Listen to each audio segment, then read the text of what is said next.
Hello bachcho, let's read out the questions. Question says a circular wire loop of radius r is placed in the xy plane centered at origin.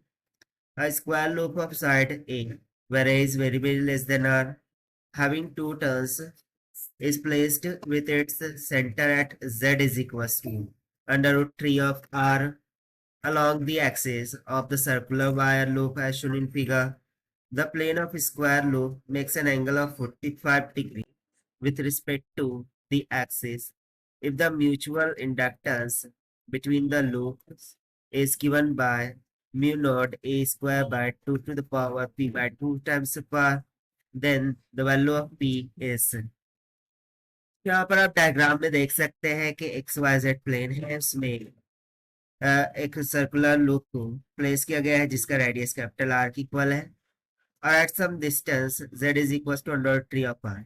एक square को place किया गया है जिसका length 8 के बराबर है और ये बनाता है 45 डिग्री का angle with respect to the axis. तो यदि mutual inductance between the loops वो mu naught a square by 2 to the power P by 2 की इक्वल हो, okay, P by 2 times of R की इक्वल हो, सो हमें value of P क्या होगी वो निकालना है।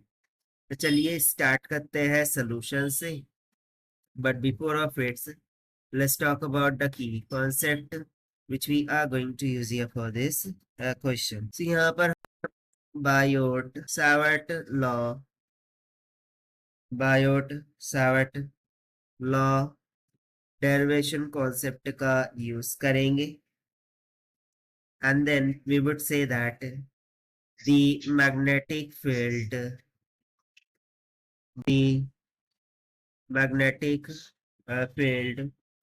due to circular loop loop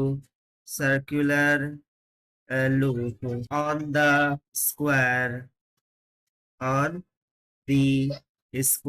loop, this can be given by the Biot-Savart law, and it has the formula B is equals to mu naught into में 2 pi I r का square divided by 4 pi into the bracket r का square plus में 3 times of r का whole square that whole to the power 3 by 2। So यदि हम इस फॉर्मूले को थोड़ा सिंप्लीफाई करें, सो ऊपर से पाई पाई कैंसिल हो जाएगा, 2 2 4 हो गया। सो यहाँ से फिर magnetic field B would be equal to, यानी कि देखिए हमने यहाँ पर क्या किया है, ये एक्चुअल फॉर्मूला कैसे होगा। So let me just correct that कि 3r इस तरीके से नहीं, बल्कि यहाँ पर क्या होता है z का स्क्वायर इस तरीके से होता है, ये एक्चुअल फॉर्मूला है। अब अकॉर्डिंग टू क्वेश्चन z हमें कितना दिवन है, अंडर रूट 3 है, उसको यहाँ पर प्लेस कर देते हैं। सो रिक्वायर्ड मैग्नेटिक फील्ड वो हो जाएंगी b is equals to mu naught 2 pi into I into R का square divided by 4 into pi into R का स्क्वायर अंडर रूट 3 का होल स्क्वायर 3 एंड आर का स्क्वायर हो जाएगा आर का स्क्वायर और that whole to the power 3 by 2। So ऊपर से पाई पाई कैंसल, 2 2 4 कैंसल हो जाएगा। सो यहाँ पर ये बचेगा म्यू नॉट आई आर का स्क्वायर डिवाइडेड बाय 2 और ये 4 टाइम्स ऑफ आर का square that whole to the power 3 by 2। तो ये square and 1 by 2 cancel out होगा और साथ ही साथ यदि मैं 4 को बाहर निकालना चाहूँ, तो देखिए 4 का क्यूब भी है, 4 का 1 by 2 भी। सो 4 का सबसे पहले 1 by 2 करेंगे, सो 2 हो जाएगा, ठीक है। एंड देन 2 का क्यूब कितना बाहर निकलेगा 8 एंड 8 2 कितना हो गया 16। सो ये हो जाएगा mu naught times of I R का square divided by 16 times of R का क्यूब हो जाएगा, ठीक है, क्योंकि ये स्क्वायर और ये 1 by 2 कैंसिल हुआ है। सो ऊपर से आर स्क्वायर कैंसिल आउट करेंगे, सो रिक्वायर्ड मैग्नेटिक फील्ड आ जाएगी mu naught I divided by 16 times of R की। सो ये तो आ गया हमारे पास फॉर्मूला। तो चूंकि हमें mutual inductance experience by the coil यहाँ पर देखना होगा, सो उसके लिए the square loop is at an angle of 45 degree with respect to the axis, ऐसा हमें गिवन था।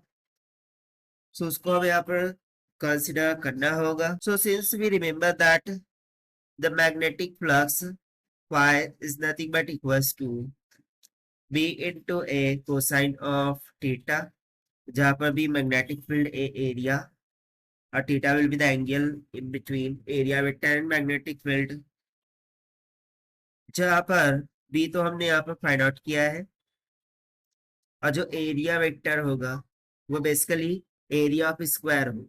सो स्क्वायर की साइड कितनी है ए, सो एरिया ऑफ स्क्वायर हो जाएगा ए स्क्वायर। तो इन दोनों को यदि मैं ऊपर फॉर्मूले में सब्सटीट्यूट कर दूं तो हमें फ्लक्स मिल जाएगा phi is equals to mu naught I divided by 16R multiply by a का square into में cosine of theta. Now the mutual inductance is given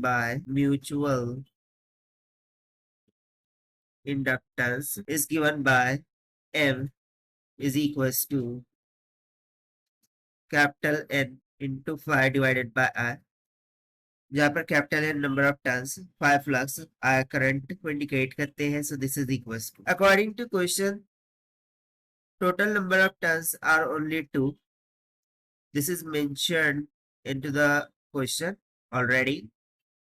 so number of turns हो जाएंगे 2 divided by I as it is. अब flux जो हमने find out किया उसको substitute करेंगे, mu naught I divided by 16R into में square times of cosine of theta.